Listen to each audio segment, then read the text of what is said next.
Katakan sama-sama ditaburkan. Katakan sama-sama diadukkan. Jadi di sini ada dua kata yang mirip-mirip dan diulang sama Yesus 2 kali. Dan menurut gua ini penting.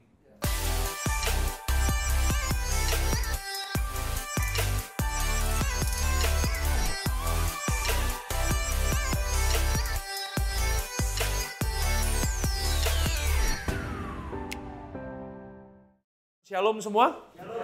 Oke. Bulan lalu kita belajar tentang the power of one. Masih ingat ya teman-teman ya?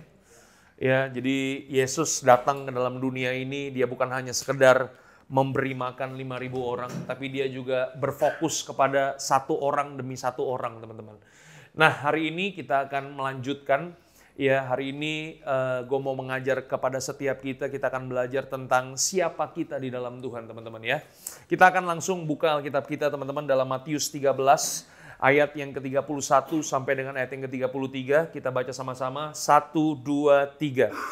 Yesus membentangkan suatu perumpamaan lain lagi kepada mereka. Katanya, hal kerajaan sorga itu seumpama biji sesawi yang diambil dan ditaburkan orang di ladangnya. Ayat yang ke-32, 1, 2, 3. Memang biji itu yang paling kecil dari segala jenis benih. Tetapi apabila sudah tumbuh, sesawi itu lebih besar daripada sayuran yang lain. Bahkan menjadi pohon sehingga burung-burung di udara datang bersarang pada, katakan sama-sama, yang paling kecil. Katakan sama-sama, apabila sudah tumbuh. Katakan sama-sama, burung-burung akan datang dengan sendirinya. Oke. Ayat yang ke-33 yang terakhir, 1, 2, 3. Dan ia menceritakan perumpamaan ini juga kepada mereka. Hal kerajaan sorga itu seumpama ragi yang diambil seorang perempuan dan diadukan ke dalam tepung terigu 3 sukat sampai kamir seluruhnya. Jadi teman-teman, pada hari ini kita belajar ya bahwa ini perumpamaan Tuhan Yesus tentang kerajaan sorga. Sekali lagi ya teman-teman ya, kita udah berulang-ulang kita bahas tentang kerajaan sorga dan kerajaan Allah. Oke? Masih ingat kerajaan Allah dengan kerajaan sorga itu sama atau beda? Nah loh. Kerajaan Allah sama kerajaan sorga sama atau beda? Sama ya, itu 2 hal yang sama. Sorga dengan kerajaan sorga itu beda. Oke, sorga itu bicara masalah tempat, kerajaan sorga itu pemerintahan Tuhan yang ada dalam kehidupan kita ya. Jadi ini perumpamaan tentang kerajaan sorga. Jadi kerajaan sorga ini yang pertama bicara masalah pemerintahan Tuhan dalam kehidupan kita. Yang kedua ya, kerajaan sorga itu bicara tentang gaya hidup, teman-teman. Oke. Jadi hari ini kita harus punya gaya hidup model seperti ini. Nah, melalui perumpamaan ini, Yesus ingin mengajar kepada kita bahwa kalau ada Tuhan di dalam hidup kita, kalau Tuhan yang menjadi raja dalam kehidupan kita, dia memerintah dalam kehidupan setiap kita, harusnya hidup kita tuh memberikan impact, memberikan influence. Hidup kita itu memberikan pengaruh. Harusnya orang-orang percaya kemanapun mereka pergi, dimanapun mereka ada, seharusnya keberadaan orang-orang percaya harus jadi berkat. Yang mengerti katakan amin. Oke? Tuhan tidak pernah menjanjikan untuk kita selalu nomor 1, teman-teman. Setuju gak sih? Orang percaya kan gak harus nomor 1, betul gak sih? Iya kan? Tapi yang paling penting bukan bagaimana kita nomor 1, nomor 2-nya. Yang paling penting dimanapun kita ada, kita memberikan pengaruh. Itu yang paling penting. Oke? Hari ini teman-teman kita ada di Tanah Abang, kita ada di kantor, kita ada di Sunter, kita ada di bank, kita ada di asuransi, kita ada di manapun Tuhan tempatkan kita. Harusnya hidup kita memberikan pengaruh. Dan melalui perumpamaan ini Yesus ingin mengajar kepada kita. Coba kita ya buka ya, ini quotes-nya ya, kita baca sama-sama ya. 1, 2, 3. Baca ini sama-sama, 1, 2, 3. Yesus tidak datang dalam dunia untuk membawa agama yang baru. Yesus tidak datang ke dunia untuk membawa kita ke surga. Yesus datang dalam dunia ini supaya kita masuk dalam kehidupan kerajaan sorga. Karena di mana ada kerajaan sorga, disitulah seharusnya ada pengaruh yang hebat. Halo? Makanya hari ini kita mesti ubah cara berpikir kita, teman-teman. Ya, Jangan pernah berpikir bahwa siapa ini saya, Pak Pendeta, ya kan? Saya ini bukan siapa-siapa, saya ini orang susah, saya ini begini. Enggak, teman-teman. Yang paling penting itu bukan status kita. Yang paling penting bukan derajat kehidupan kita. Yang paling penting adalah begini, di mana ada Tuhan dalam hidup kita, di mana ada kerajaannya, di situ memberikan pengaruh yang hebat. Yang mengerti katakan amin. Oke? Yang pertama teman-teman, kita akan belajar tentang yang namanya biji sesawi. Coba kita buka ya.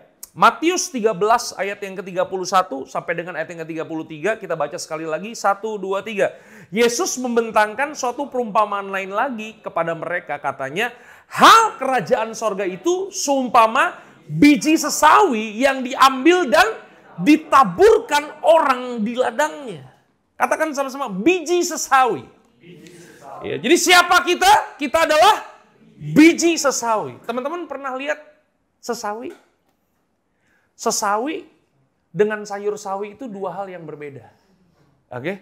Karena ada begitu banyak orang kalau baca perumpamaan ini yang ada dalam pikiran mereka adalah sayur sawi, ya kan?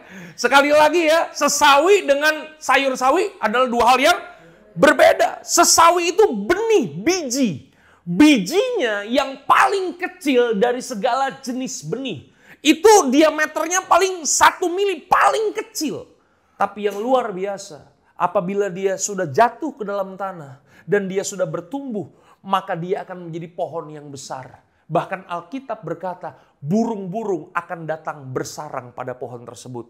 Nah, dari sini kita belajar prinsip apa? Kita belajar prinsip bahwa begini, untuk hidup kita jadi berkat, untuk hidup kita memberikan pengaruh, jangan tunggu kita hebat dulu. Halo? Betul gak sih? Untuk hidup kita jadi berkat, jangan nunggu hebat, jangan nunggu dahsyat, jangan nunggu kaya dulu. Katakan sebelah kanan, sebelah kiri. Untuk jadi berkat nggak perlu nunggu kaya. Setuju ya teman-teman ya? Hah? Kenapa kita nggak perlu nunggu kaya? Karena biasanya orang kalau udah kaya udah lupa sama janjinya. Bener gak sih? Iya kan? Dulu waktu masih susah, masih gembel ya kan? Ya hidup, waduh susah lah pokoknya ya kan? Tuhan Yesus, ya kan? Aku berjanji kalau Tuhan angkat hidupku, aku akan melayani Tuhan. Sampai hari ini gak pernah pelayanan. Ya, itu bukan yang ada di Rumah Harmoni, itu yang ada di gereja di luar sana. Yang mengerti katakan haleluya, iya kan? Kalau yang di sini semuanya dahsyat semua, ada amin? Itu dia, jangan nunggu kaya dulu, jangan nunggu hebat dulu, ya kan? Ya, kenapa? Karena Alkitab sudah banyak memberikan contoh kepada kita bahwa begini, kadang-kadang yang Tuhan pakai itu bukan orang-orang yang hebat. Teman-teman pelajari siapa murid-murid Yesus. Murid-murid Yesus kebanyakan di antara mereka pemungut cukai, nelayan, halo, penganiaya orang Kristen, betul gak sih? Tapi yang luar biasa, sekalipun mereka orang-orang biasa, orang-orang yang dipandang sebelah mata, mereka menjadi murid Kristus. Tapi kalau hari ini kita bisa percaya kepada Tuhan, itu karena pelayanan daripada murid-murid Yesus. Yang mengerti katakan amin. Oke? Jadi jangan nunggu hebat dulu. Banyak orang kan punya pemikiran begitu ya. Bro, nih lagi ngomong sama gua nih kan. Bro, kan begitu kan. Bro, gua akan bantu pekerjaan Tuhan. Kapan? Nanti. Kalau gue udah hebat. Nggak perlu teman-teman. Iya kan? Betul nggak sih? Sekarang, kapan waktu yang terbaik untuk hidup kita jadi berkat? Katakan sebelah kanan, sebelah kiri. Sekarang. Iya. Jangan nunggu nanti. Katakan sama-sama, jangan nunggu nanti.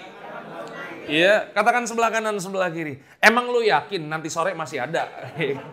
Betul nggak? Yang namanya kematian itu misteri lo guys. Setuju nggak teman-teman? Iya kan? Makanya selama hari ini Tuhan masih memberikan kepada kita waktu dan kesempatan, pergunakanlah waktu dan kesempatan itu untuk memuliakan nama Tuhan. Halo? Iya kan? Coba kita lihat ya, contoh di dalam Alkitab. Teman-teman pernah baca kisah tentang Daud? Ya, Daud memang sudah diurapi oleh Samuel untuk menjadi raja Israel, betul gak sih? Satu hari, tapi kan begini ya, waktu selesai dia diurapi kan nggak besok langsung menjadi raja kan. Ada proses teman-teman. Dan apa prosesnya? Satu hari bapaknya nyuruh si Daud ini nganterin makanan buat kakak-kakaknya. Jadi Daud pergi ke medan pertempuran itu bukan untuk bertempur guys. Mereka pergi ke medan pertempuran itu untuk nganterin makanan. Tapi yang luar biasa, sampai di medan pertempuran, kemudian dia lihat ada orang Filistin tinggi besar, namanya Goliat, yang kemudian menantang tentara Allah yang hidup, tentara Israel, tetapi tidak ada satupun tentara Israel yang berani melawan Goliat. Pertanyaan gue, apakah Daud harus nunggu jadi raja dulu untuk bisa ngelawan Goliat? Katakan sebelah kanan, sebelah kiri, kelamaan. Nggak perlu nunggu jadi raja dulu, betul nggak sih? Bahkan dalam hal yang sederhana, apa sih yang Daud punya? Yang Daud punya cuma 5 batu biasa dan sebuah umban. Tapi 5 batu biasa dan sebuah umban bisa dipakai Tuhan untuk mengalahkan Goliat. Bahkan hidup Daud menjadi pahlawan hari itu. Hidupnya diubahkan. Yang mengerti katakan haleluya. Itu dia teman-teman. Nggak usah nunggu hebat. Nggak usah nunggu kaya dulu. Halo? Pernah baca kisah tentang Naaman? Ya. Naaman siapa Naaman ini? Naaman ini adalah seorang jenderal, seorang panglima perang dari sebuah kerajaan yang sangat luar biasa, kerajaan Aram, teman-teman. Halo? Bahkan Alkitab pernah mencatat bahwa kerajaan Aram itu pernah membantai kerajaan Israel. Jadi Israel itu pernah diserang dan kalah oleh kerajaan Aram. Tapi yang gak banyak orang tahu adalah bahwa di balik jubah jenderalnya Naaman terdapat penyakit kulit yang sangat menjijikan. Orang yang kena sakit kulit ini itu badannya bisa busuk, tubuhnya bisa copot-copot, bisa bolong-bolong. Teman-teman tahu apa sakit penyakitnya? Sakit kusta, teman-teman. Jadi orang di zaman itu sekalipun punya posisi yang tinggi, tapi kalau dia kena sakit kusta, najis. Yang mengerti katakan haleluya. Tapi pertanyaannya begini, bagaimana caranya seorang Naaman bisa disembuhkan? Padahal kita tahu Naaman dari kerajaan Aram bukan seorang yang percaya kepada Allah Israel. Tapi bagaimana caranya Naaman bisa disembuhkan? Tuhan gak pakai orang hebat. Tuhan gak pakai orang pinter. Tuhan gak pakai orang kaya. Tuhan pakai seorang budak kecil. Seorang pembantu dari kerajaan Israel yang ditawan di rumah Naaman, dibikin jadi budak. Dan melalui budak kecil ini kasih tahu bahwa di Israel ada seorang nabi yang bisa menyembuhkan Naaman. Tuhan gak pakai orang hebat. Katakan sebelah kanan, sebelah kiri. Tuhan pakai pembantu. Iya. Coba lihat sebelah kirimu, ada pembantu nggak di sini? Sekarang gantian sebelah kanan. Ya. Hah? Kagak, ya kan? Dari wajah kelihatan di sini sultan semua. Ada amin? Hah? Bener? Maksud gue begini, maksudnya adalah begini. Kalau pembantu aja, budak aja Tuhan bisa pakai. Harusnya kan begini kan. Hidup kita jauh lebih punya influence kan. Setuju gak? Karena yang paling penting bukan status kita.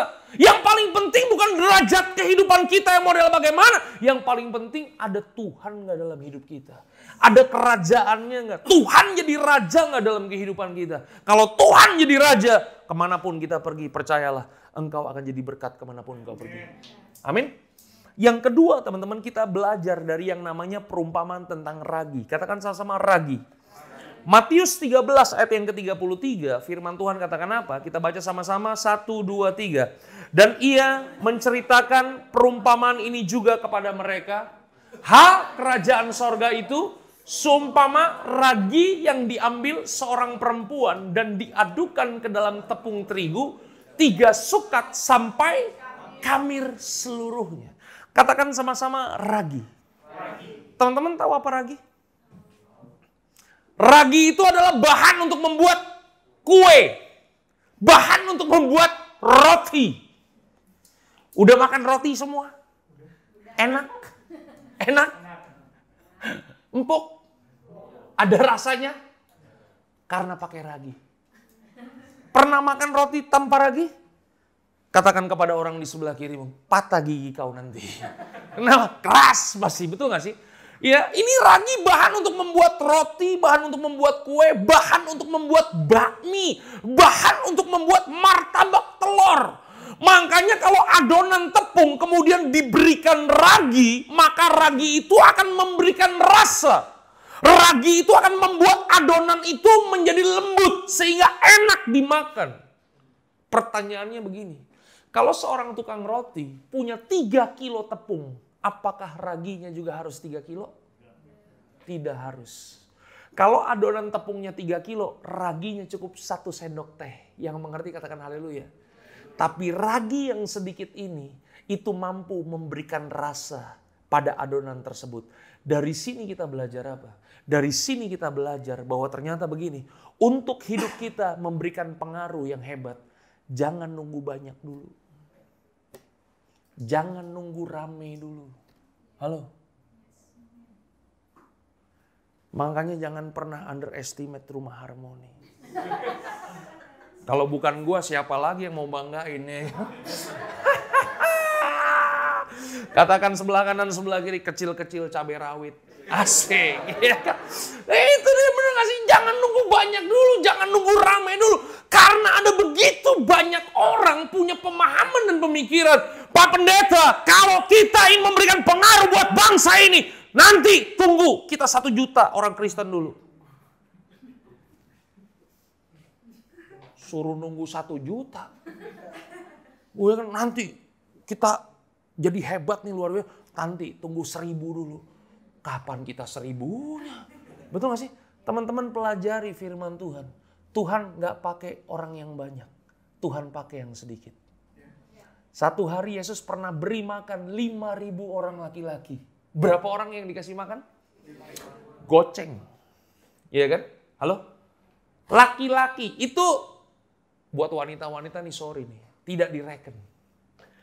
Yang dikasih makan 5.000. Jadi kalau satu orang laki-laki punya 1 istri dan punya 1 anak, berarti berapa yang dikasih makan sama Yesus? 15.000 orang. Tuh kalau 15.000 orang masuk ke Rumah Harmoni, mau berapa kali kebaktian kita? Nggak sanggup, mendingan kita tutup aja. Ya kan? Daripada tipes, ya kan? Bener gak sih? Ya kan? 15.000 orang guys. Betul gak sih? Ya, kapasitas kita di atas tuh 150 kursi.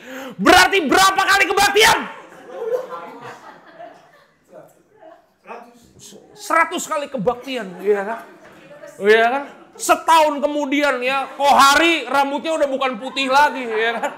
Rambutnya udah ngejegrek ya. Kecapean, ya kan? Apalagi Kak Elvis, aduh. Udah pada kurus-kurus semua, ya kan? Kenapa? 1 hari Minggu 100 kali kebaktian, bro. Hah? Luar biasa, bener gak sih? 15.000 orang dikasih makan sama Yesus. Pertanyaan gue, mereka makan icip-icip? Ay, nih Koko ada makanan nih, ay. Ini lu cobain. Itu icip-icip, ya kan? Hah? Mereka makan icip-icip apa sampai kenyang? Sorry ya, ini mereka makan sampai dahsyat. Sisa berapa bakul? Sisa 12. Kenapa sisa 12 bakul? Yes. Bukan itu jawabannya. Oke, tapi yang luar biasa, 15.000.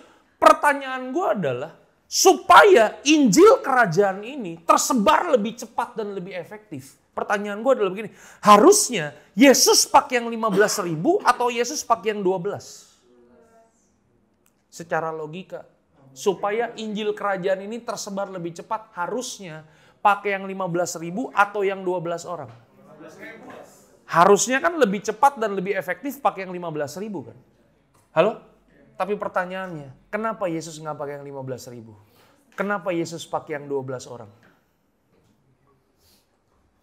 Halo? Karena Yesus ingin mengajar kepada kita untuk memberikan pengaruh buat dunia ini. Nggak perlu banyak-banyak. Halo? Lebih baik 12 berlian daripada 1 truk kerikil. Setuju nggak? Pak Pendeta sakit perut, datang dong ke rumah doain. Ya ilah. Punya jemaat 15.000, begitu semua. Mati muda gue. Bener gak sih? Kelelahan. Bener gak sih? Enggak dong. Iya kan? Tuhan pakai yang sedikit teman-teman. Nggak perlu banyak-banyak. Yang mengerti katakan amin. Pernah baca kisah tentang Sadrak, Mesak, Abednego, dan Daniel? Hah? Mereka cuma berapa orang? Cuma berempat. Tuh kalau zaman sekarang cuma bisa jadi K-pop doang itu mah. Itu berempat cuma bisa dance doang pas itu. Bener gak sih? Berempat bro. Di sebuah kerajaan yang besar. Kerajaan yang bengis dipimpin oleh raja yang sangat angkuh bernama Nebukadnezar. Mereka cuma berempat loh guys. Mereka minoritas. Nggak punya kekuatan apa-apa. Halo? Tapi yang luar biasa. Sekalipun mereka minoritas. Pengaruhnya mayoritas. Setuju nggak? Bahkan Nebukadnezar pernah ngomong begini. Barang siapa yang barang siapa yang berani. Kok gue jadi lupa nih. Ini ketawa-ketawa kenapa sih? Gambarnya? Oh cuma jadi K-pop doang. Ya.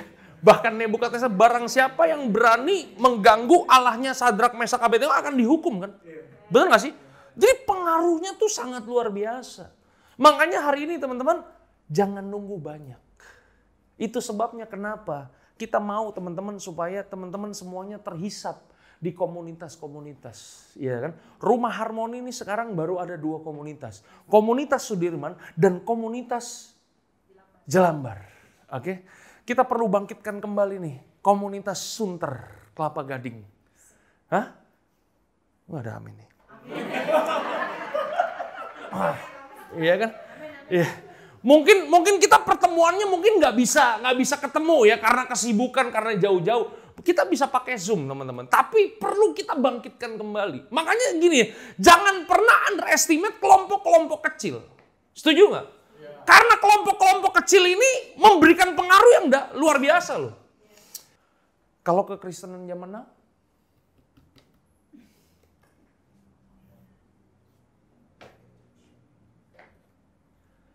hadirilah, banjirilah kebaktian, kebangunan rohani, dan kesembuhan ilahi. Dia. Bukannya nggak boleh.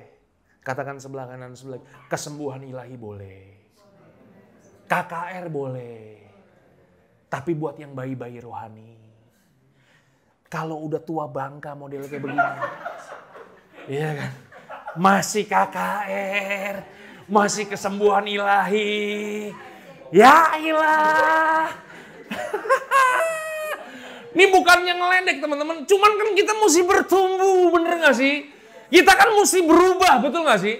Iya kan? Masa kita mau jadi bayi terus, kita mau dilayani terus, betul gak sih? Hari ini putuskanlah melayani dong. Melayani di mana? Mulai dari kelompok-kelompok yang kecil. Halo. Makanya kenapa waktu kalian datang ada kursi 3 di situ? Hah? Ada kursi 3, ada kopi, ada roti, ada otak-otak. Wah, dahsyat teman-teman. Itu bukan hanya sekedar untuk mengenyangkan perut kalian aja itu. Tapi disitulah harus terjadi, ya kan? Komunikasi, betul gak sih? Kita saling menguatkan, saling memberkati. Yang mengerti katakan haleluya. Katakan sebelah kanan, sebelah kiri. Jangan hanya sekedar ngopi-ngopi dan makan-makan. Tapi sharing lah, yang mengerti katakan haleluya. Ya, jadi pulang dari tempat ini, gue gak mau lagi ya teman-teman ya. Ada yang cuma sendirian, menyendiri gitu. Enggak dong, ya kan? Kita harus bergaul, oke? Kita harus saling mendoakan, ya kan? Kenallah di sini, inilah keluarga kalian. Amin? Oke?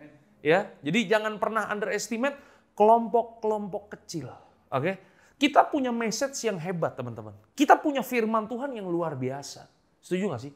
Tapi kadang-kadang cara kita itu salah. Makanya kadang-kadang kita nggak efektif. Hari ini melayanilah di kelompok-kelompok kecil. Oke? Nah, teman-teman. Oke, kita baca ini lagi. Ya, jangan dilihat yang ini. Ini gue nggak tahu ini siapa sih? Nggak tahu, gue dapat gambar di Canva, gue tempel aja. Oke, klik sekali lagi, coba kita lihat. Oke, Coba kita baca lagi Matius 13 ayat yang ke-31 dan 33 sampai 33. 1, 2, 3. Yesus membentangkan suatu perumpamaan lain lagi kepada mereka. Katanya, hal kerajaan sorga itu seumpama biji sesawi yang diambil dan ditaburkan orang di ladangnya. Ayat yang ke-33. 1, 2, 3. Hal kerajaan sorga itu seumpama ragi yang diambil seorang perempuan dan diadukan ke dalam tepung terigu 3 sukat sampai, katakan sama-sama, ditaburkan. Katakan sama-sama, diadukan. Jadi di sini ada 2 kata yang mirip-mirip dan diulang sama Yesus 2 kali. Dan menurut gua ini penting. Ini sebuah message. Ya. Message-nya apa teman-teman? Message-nya adalah begini. Untuk hidup kita memberikan impact. Hidup kita memberikan pengaruh yang luar biasa. Yang pertama, hidup itu harus ditaburkan. Katakan sama-sama, ditaburkan. Klik sekali lagi, iya kan? Kita baca sama-sama 1, 2, 3. Yang Tuhan pakai untuk menjadi alatnya itu orang, bukan bangunan, apalagi sinodenya. Ya. Jadi hari ini teman-teman, fanatisme kita itu bukan kepada gereja, bukan kepada sinode. Fanatisme kita itu harus kita bangun di atas dasar yang benar. Yaitu apa? Hanya Yesus Kristus. Yesus Kristus, Tuhan, Raja, dan Juru Selamat. Amin. Dan Tuhan itu nggak pakai yang lain. Tuhan pakai kita. Halo. Makanya hari ini teman-teman, jangan pernah underestimate dirimu. Sekali lagi, jangan nunggu kaya. Jangan nunggu hebat. Tuhan nggak pakai orang yang pinter. Tuhan pakai orang yang mau. Amen. Tadi waktu di depan gue ada ngobrol-ngobrol sama Kak Elvis ya. Kita ngobrol-ngobrol tentang pendidikan anak-anak kita. Ya, kita ngobrol tentang betapa mahalnya pendidikan kekinian. Iya kan? Ya, sekolah di mana Kak? Oh, aku di Penabur. Anakku sekolah di Penabur. Kakak di mana? Di homeschool. Homeschooling ya. Homeschooling. Jadi kita ngobrol banyak. Tiba-tiba gue berkata begini, gue juga dulu homeschooling Kak. Gini-gini gue homeschooling. Homeschooling tanpa guru.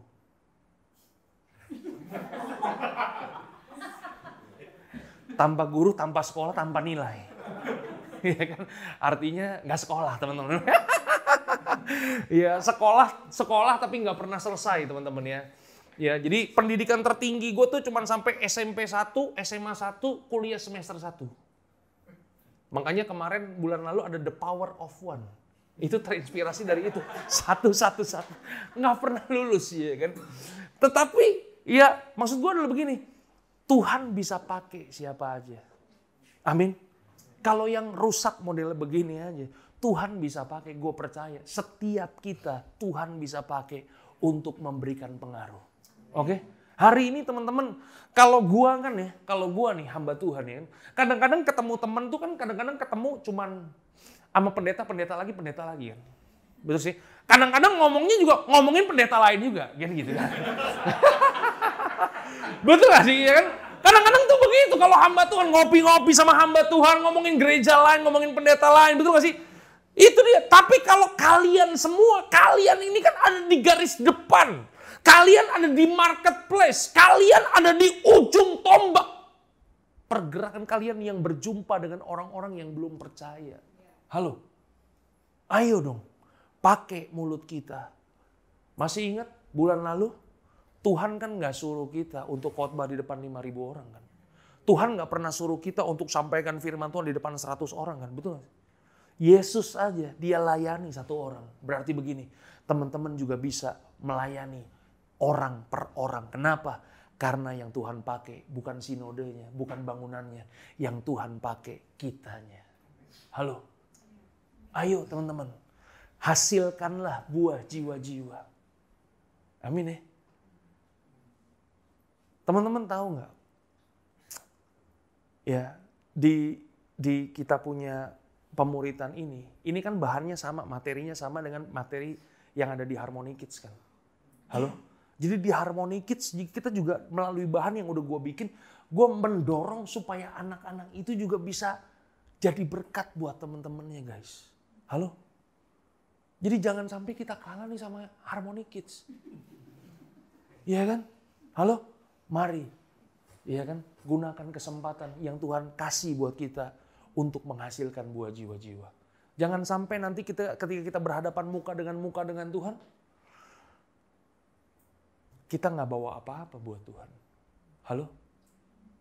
Katakan sebelah kanan, sebelah kiri. Penyesalan itu selalu datang terlambat.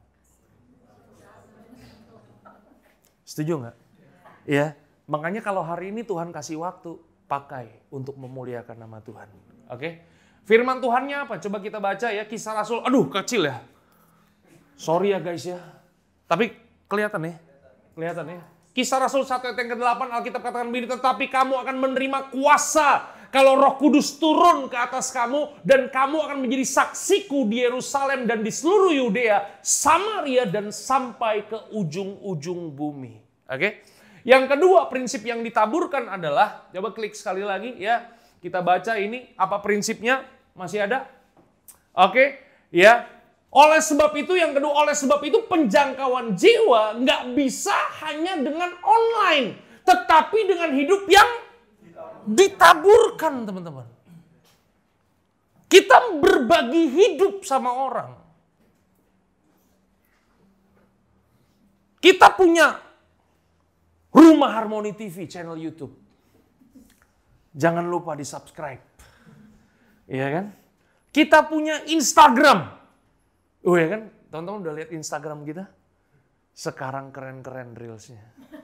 Iya kan? Udah ada pengharapan lah. Tadinya kan kelam sekali ya. Hitam putih doang ya kan. Sekarang udah mulai ada warnanya, udah mulai ada isinya lah. Betul gak sih? Bahkan kita punya followers lumayan loh. Udah naik ya. Naik gak?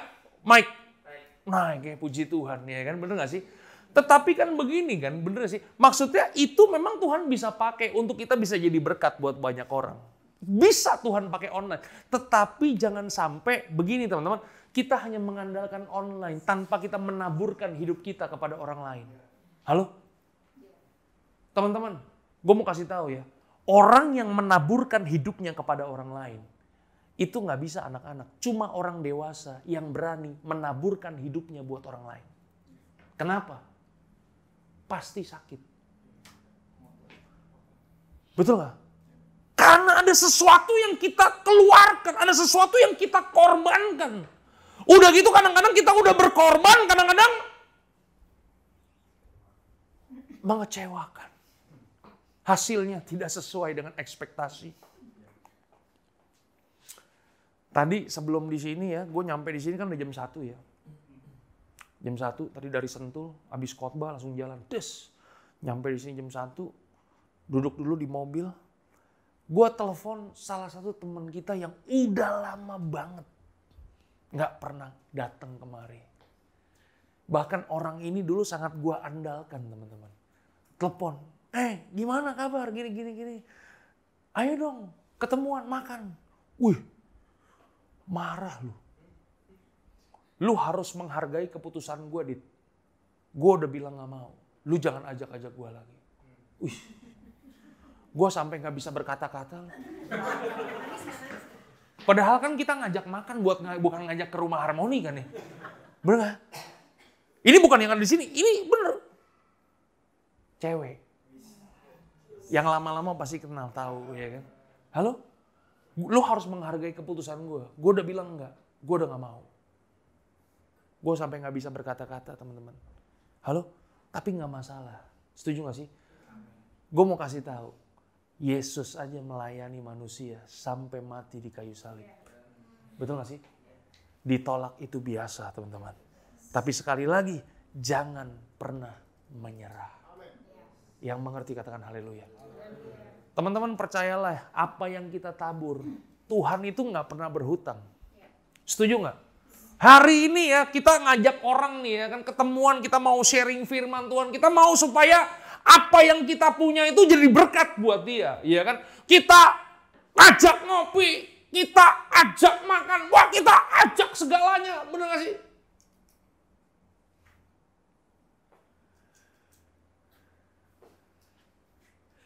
Jangan diterusin, gak enak.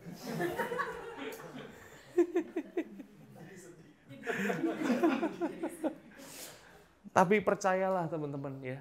Maksud gue adalah begini. Apa yang kita taburkan itu nggak akan pernah sia-sia. Mungkin selama kita hidup, kita tidak pernah menuai apa yang kita tabur. Tapi percayalah, anak dan cucu kita akan menuai apa yang bapaknya pernah tabur. Amin. Nggak pernah sia-sia. Orang yang melayani Tuhan itu tidak pernah sia-sia di ladang pelayanannya. Yang mengerti kata amin. Oke? Yang kedua teman-teman, prinsip yang kedua yang perlu kita pelajari adalah ya udah telat. Langsung dah diadukan ya. Ya, diadukan. Apa diadukan? Coba langsung buka ayatnya. Set. Dahsyat, ya kan?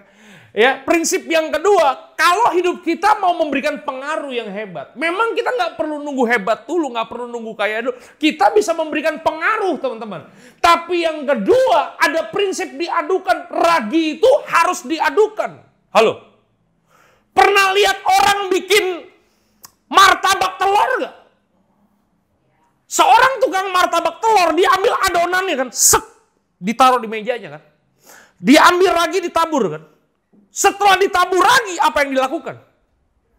Itu adonan mesti digebuk-gebuk, dipukul-pukul, dibanting-banting berkali-kali. Kalau sekarang mungkin di mixer. Lebih ngeri lagi guys, di mixer. Bener gak sih? Diadukan, nggak enak teman-teman. Tetapi itu perlu diaduk supaya apa? Supaya kamir adonannya seluruhnya. Nah, untuk kita bisa memberikan influence yang kedua adalah begini. Apapun yang kita tabur dalam kehidupan, mungkin tidak ada yang melihat hasilnya dengan instan karena harus dengan proses. Halo. Harus dengan proses. Nggak gampang. Mungkin Suri ini ya, banyak kesaksian ya. Makanya pastikan teman-teman ya, minggu depan datang lagi. Karena Suri akan kesaksian nih. Iya kan? Kalau ngelihat kesaksiannya Suri itu luar biasa ya teman-teman ya. Bagaimana dia memberi hidupnya, membuka rumahnya loh. Untuk dipakai untuk pemuritan, bukan fitness. Iya ada juga fitness. Iya, ada juga. Nggak, kalau ngomong fitness kan nggak enak, soalnya gue nggak pernah ikut nih, ya kan? Ya kan, ya. Tapi itu dengan proses, teman-teman. Kadang-kadang begini, waktu kita melayani, kita mau jadi berkat buat orang lain. Mungkin orang yang kita layani nggak berubah, teman-teman. Bisa nggak orang yang kita layani nggak berubah? Tapi percayalah, nggak pernah sia-sia.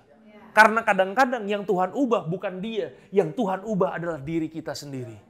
Halo, Tuhan sedang memperbesar hati kita. Tuhan sedang membesar kapasitas kita, teman-teman. Tuhan sedang memperbesar kedewasaan kita. Itu sebabnya firman Tuhan berkata, nah ini enak ada ayatnya. Ya kan, Amsal 27 ayat yang ke-17. 1, 2, 3. Besi menajamkan besi, orang menajamkan sesamanya. Ya kan, orang yang kita layani nggak berubah-berubah. Malah orang yang kita layani mengkhianati kita. Woi. Menusuk kita dari belakang. Menggunting kita dalam lipatan. Menjadi musuh dalam selimut. Menyalip kita di tikungan. Siap ya kan. Tapi sekali lagi, kadang-kadang yang Tuhan ubah adalah diri kita sendiri. Betul gak sih? Nih buat teman-teman yang melayani di anak-anak ya teman-teman ya. Nih cuman ada Afi yang melayani di anak. Saya berharap teman-teman juga yang lain bisa punya hati melayani anak-anak teman-teman. Halo? Kok gak ada amin ya? Hah? Kalian kalau mau melatih kedewasaan kalian, mulailah pelayanan dari pelayanan anak-anak. Serius. Bener gak? Disuruh duduk, dia berdiri. Disuruh berdiri, dia lari. Disuruh lari, dia keluar. Aduh, darah tinggi. Bener gak sih? Tapi itu melatih loh teman-teman, betul gak sih? Iya kan? Jadi aduh, kalau bisa nih ya, mesti kita rolling kayaknya nih ya. Ya, yang senior satu, mungkin yang junior satu di sini. Setuju nggak teman-teman? Ya boleh ya teman-teman ya. Supaya apa? Supaya kita punya hati, ya kan, untuk melayani anak-anak. Amin ya.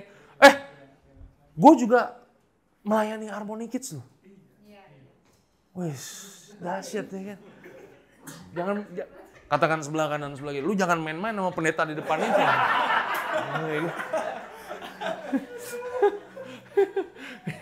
Pelayanan ya teman-teman, belajar melayani anak-anak teman-teman. Oke?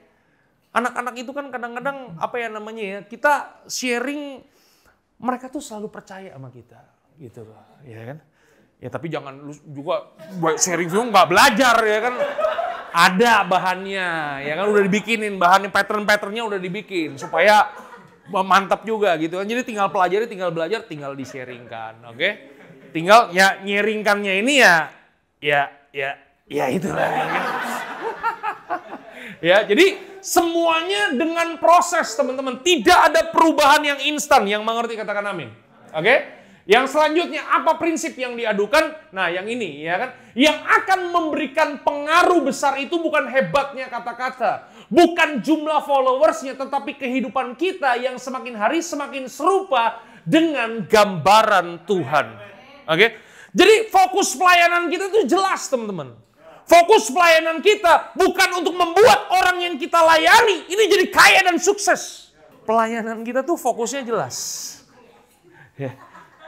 Kebanggaan pelayanan kita apa sih? Kebanggaan pelayanan kita adalah ketika kita melihat orang yang kita layani itu keluar kualitas Kristus. Dahsyat. Gus, ambil pelayanan ini ya Gus ya. Mau nggak Gus? Siapa bos? Mantap. Dahsyat, ya kan? Amin. Ya. Galatia 4 ayat ke-19. Hai anak-anakku, karena kamu apa katanya? Aku menderita sakit bersalin lagi sampai rupa Kristus menjadi nyata di dalam kamu. Teman-teman bayangin ya, orang sekelas Rasul Paulus ketika dia melayani orang per orang, dia melayani murid-muridnya itu sampai menderita apa katanya? Sakit bersalin. Hai pria-pria, engkau tidak pernah mengalami sakit bersalin. Tanya Nita. Sesar apa normal nih? Oh, nggak sakit berarti. Kurang menderita. Fani, sesar apa normal? Mau sesar semua nih. Hah? Teman-teman, orang yang sakit zaman dulu kan belum ada sesar, teman-teman. Zaman dulu nih, zaman Paulus belum ada sesar. Orang tuh kalau melahirkan itu menderitanya luar biasa. Betul gak sih? Orang mau raja ya, mau permaisuri, mau budak, kalau melahirkan menderita semua. Bahkan bisa mengakibatkan kematian. Setuju ya zaman dulu ya. Paulus katakan begini, aku melayani seperti orang yang sakit bersalin, menderita. Jadi gini teman-teman. Bagaimana caranya kita tahu pelayanan kita berkenan di hadapan Tuhan?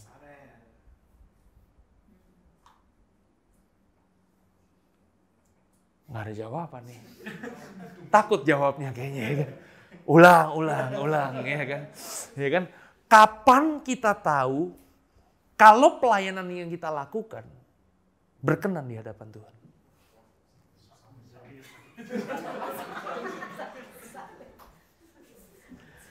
Kita tahu pelayanan kita berkenan di hadapan Tuhan kalau kita melayani ketika kita menderita, teman-teman.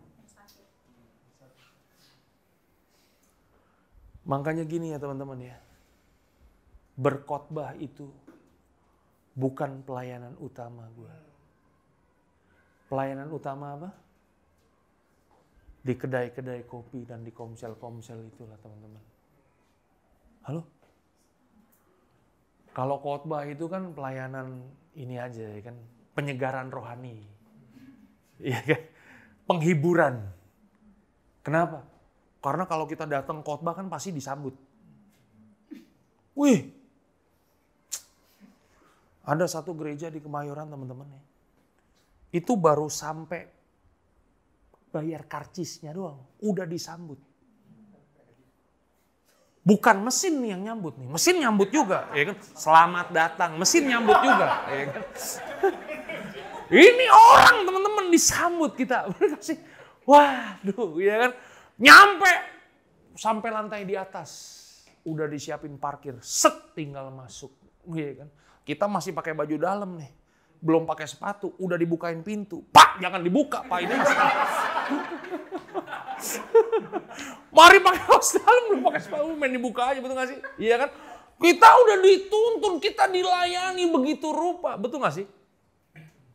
Makanya kadang-kadang ya teman-teman ya, kalau kita melayani nih, gak hati-hati, bisa bahaya buat kita. Setuju gak sih? Ini motivasi kita bisa jadi gak murni dan gak tulus lagi teman-teman. Oke? Makanya kita harus seimbang, katakan saya seimbang. Ya, puji Tuhan kalau Tuhan angkat kita jadi pengkhotbah, jadi pendeta, ya puji Tuhan teman-teman. Kita ngelihatnya juga respect juga kan, betul gak sih? Tetapi ingat, jangan sampai maunya yang begitu-begitu terus. Oke? Layanilah seorang dengan yang lain. Taburkanlah hidupmu, berproseslah hidupmu dengan orang tersebut teman-teman. Karena itulah yang akan menjaga hidupmu kudus di hadapan Tuhan dan engkau semakin dewasa di dalam Tuhan. Setuju gak sih? Kenapa ada hamba-hamba Tuhan yang jatuh? Lone Ranger. Hah? Setuju gak? Lone Ranger. Orang kalau udah di atas kan sendirian teman-teman. Makanya itu bahaya. Oke? Makanya hari ini teman-teman, gue menganggap setiap kita pelayan-pelayan Tuhan. Semua kita hamba-hamba Tuhan. Pulang dari tempat ini, ayo belajar, melayani. Komsel-komsel kita mesti aktifkan kembali. Oke? Yang belum terhisap di komsel-komsel, hari ini terhisap di komsel-komsel. Oke? Tuhan Yesus memberkati kalian sampai keturunan ke-7 dan ke-8. God bless you all. Tuhan memberkati.